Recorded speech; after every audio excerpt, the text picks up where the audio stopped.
What's up YouTube? It's your boy Anime Princess, and today I want to talk about my 5 favorite third-party applications for making currency in Path of Exile.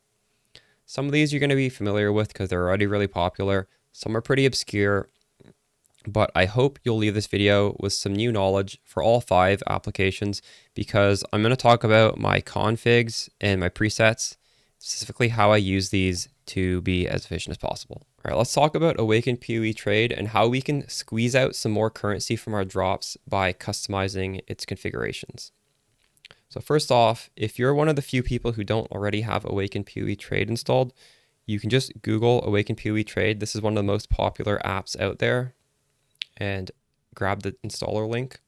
What this does is it gives us a shortcut. By default, it's Control plus D, and when you press that on an item, it tells you what it's worth, and then you can check different stats so that it filters not just for an ashes, but for an ashes with these specific roles to maybe narrow down the price. So like by default, an ashes is 42, but maybe with these roles, suddenly it's worth 50. Now let's go over how we can configure this to be even more accurate. So to go into the configurations, you need to press Control plus P, and it'll bring up this menu. And you want to go down to price check. Now at the beginning of every league, you're going to have to come here anyways to change the league up to the new temp league. So right now we're in standard, but tomorrow I'm going to have to change this to Affliction league. And I think by default, the fill stat here is not 0%. At least back when I installed it, this had a value. I like to go to exact value, so 0%, and that means it's not going to round. So when I click on this ashes that has a perfect 30% quality, it's going to search for 30% quality by default. And as you can see, something with 30% quality, this is worth 55 to 60. But if you search for 29%, it is 50. So that's like a 5 to 10 divine difference. And by default, this number is a little bit flexible. So you are going to be losing out on money because it's like rounding down for you to quick sell. And I don't like that.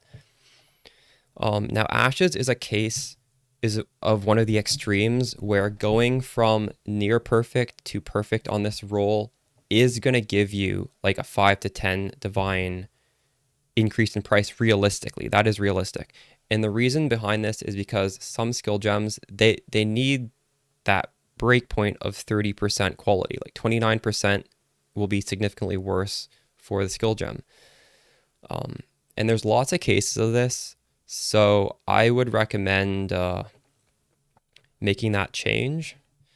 Obviously, in some cases, you will want to be lowballing slightly to get a faster sale, but you can make a judgment call yourself. I like it to automatically search for that exact value. Now, another nice thing about having Awaken POE Trade is there's another shortcut by default. It is F5. So if you're in town and you want to go to your hideout, you don't have to run back to a portal or anything. You just press F5, teleports you instantly to your hideout. Another great use of this application. Next up, I want to go over Chaos Recipe Enhancer, which helps us get a bunch of money in the first few days of the league. All right, so if you don't already have this downloaded, just Google Chaos Recipe Enhancer. There's a GitHub. You can get it off there. And this is going to require a bit of setup as well. So first off, you got to enter your account name and your POE session ID. And to get your session ID, you go to the Path of Exile website, press F12 to enter the dev tools. And in the cookies, you should find Path of Exile with a POE sesh ID. And this is going to have some value here. And you cannot share this with anyone. I don't know what happened if someone gets this, but I think it's bad. You don't want anyone to know your session ID. So I'm going to have to censor these numbers, but I am highlighting something and copying this string of letters and numbers, and then I can just paste it in here, and it should be validated. Now this session ID will not last forever. For security reasons, I think it sometimes refreshes on the website, and then this will no longer work. So then you're going to have to redo this process. And then the next bit of config we need to do is under the general settings, make sure we're searching for chaos orb recipe, because this is what we want. For league, right now, it's before the league starts, so it's on standard, but you'll choose whatever league you're in. Right now it would be Affliction for us. And we need to choose a stash tab that's going to be our dump tab for all the unID'd rare gear we're picking up. So that would be chaos recipe test in this case. So we're going to have to find that in here so that it can grab from it. And we're in standard, so I just have a billion stash tabs. I just know in advance because I was checking that 258 is the chaos recipe test. So I'm going to choose that one. And I believe for this to pull, you need to change zones, because every time you change zones, it will resend the data to GGG. So if you labeled your thing whatever, you need to maybe go into town, come back to your hideout for this to be able to find it. So now we are going to fetch that, and we can run the overlay. I don't think you need to customize anything else, but you know, you can if you want. So let's run the overlay now. We have this little bar up here, and when we click fetch, it's going to search this chaos recipe test tab to see if we have enough items to vendor for 2 chaos orbs. So it's searching, and apparently we have everything except for a pair of gloves. And if we click the stash button, it will pull up a little grid, and it'll highlight all the things that we want to pull out. So, you know, let's just pull them out right now. This should be pulling out one of everything except for the gloves. So yeah, body armor, boots, helmet, this, ring, amulet. Oh, there's another ring here. So yeah, if we had a pair of unID'd gloves, we'd be able to vendor it, and we would get 2 chaos orbs.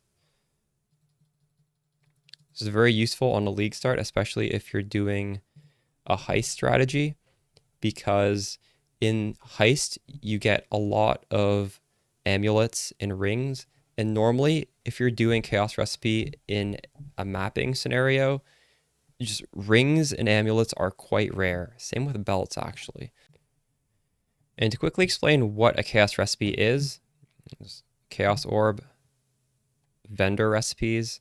So we get 2 chaos orbs if we sell to a vendor a full set of gear that is between the eye levels 60 to 74, and they're all unidentified. If one of them is identified, then you only get 1 chaos orb. So you do not want to identify these drops before selling them to the vendor.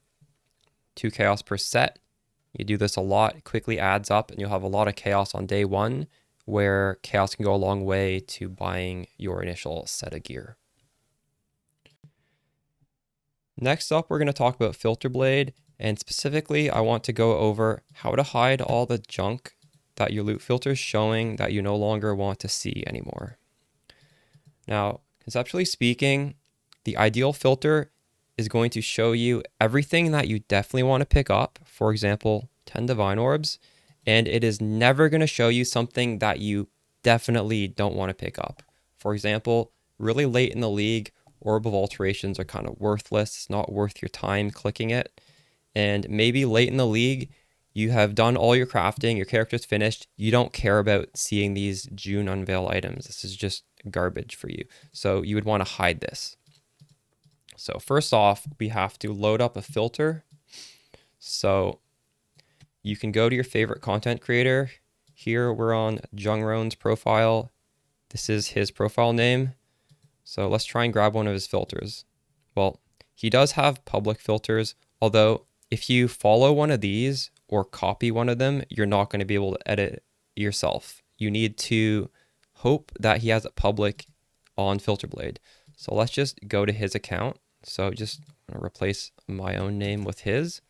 and just pray he has it public. Unfortunately, he does not keep his Filterblade filters public, so we just can't use Jongron's filter as a base to edit. But you can use mine if you want, and I'm just going to show it on mine. So if you go to my my link, you will see all of these because these are all publicly available. And we're going to edit AP Leveling Spark Inquisitor because that is the actual filter that I'm using right now. So just load that up, and it's going to give you all of the changes I've made. And if we want to, let's hide these June bases. So first off, you're gonna have to pick up the item. It needs to be in your inventory, and then you hit Control plus Alt plus C, and it's gonna copy all the details of this item. Now, just go over to the Simulate tab and Control V, and it's gonna paste all the item's details. We can see it here. So if it's done correctly, this will look exactly like how it looks on the ground. And yes, it does. Now, we can go to Find and Customizer, or you can simply click Disable and it will hide it. But let's just look at it inside my filter. See, this will go right to where you need to go to edit it.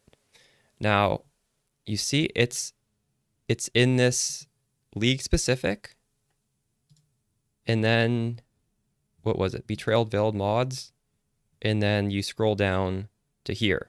So this would be really hard to do as a new player who doesn't know all the ins and outs of Filterblade, but this is a little shortcut so you can be a little pro and hide anything you want super easily without having to know where it's hidden in like all these complicated drop-down menus. So yeah, and just disable it there. You're no longer going to see this once you save it and reload it. And maybe, you know what? I mean, these don't even exist anymore. So we could hide this. This is a helmet with a lab enchant. So Control Alt C, and we're going to paste it in here. We don't want to see this anymore. Oh, this is actually searching for Delve mods. Okay, well, finding customizer, you just hide it there. Let's look at this helmet. Why is this Delve mod?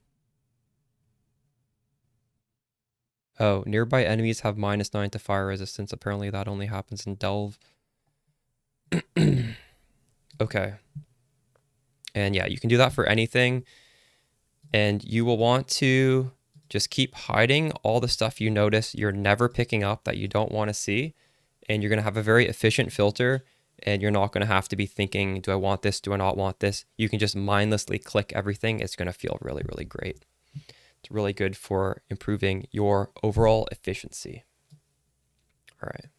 And obviously, once you make these changes, you will save it as your own.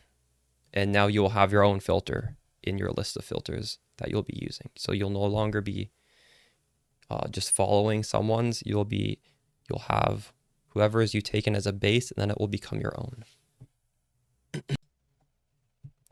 All right, next up is a website called Wealthy Exile. To authorize my account. Let's prep in my account. So this is a valuation calculator. And I mean, we're demoing this in standard, so it's going to look kind of wacky, but I like to use this just to know at a glance what sort of big ticket items are in my stash that I can sell if I want to make a quick divine or two. So you could just, I mean, it's sorting by divines. As you can see in standard, in my public tabs, apparently I have a lot of divines worth of armor recombinators, jewelry recombinators, etc., etc. And over time, this will show you how your net worth goes up or down. You don't have to click any settings. It'll pull all the currency type tabs. I think it only searches your special tabs.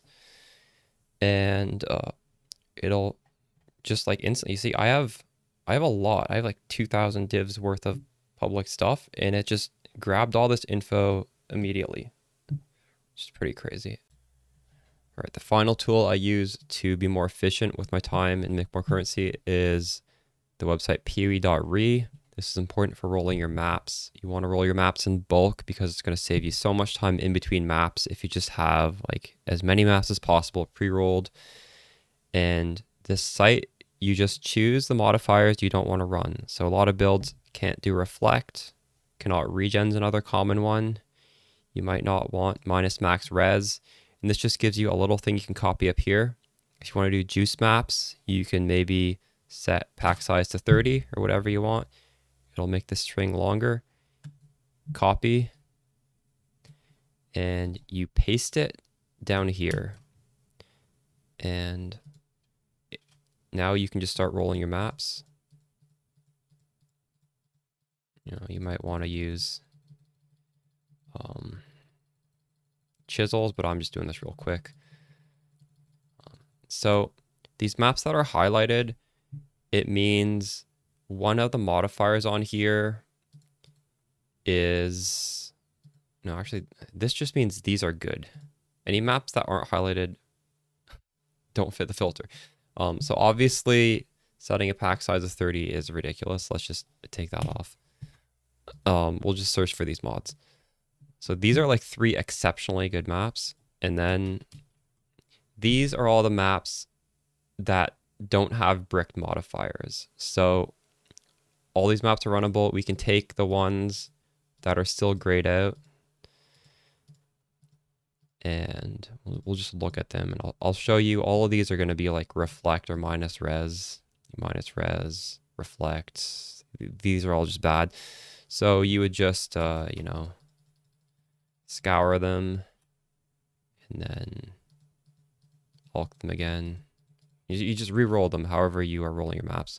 And now you see all of these are safe. This one we re-rolled into reflect again.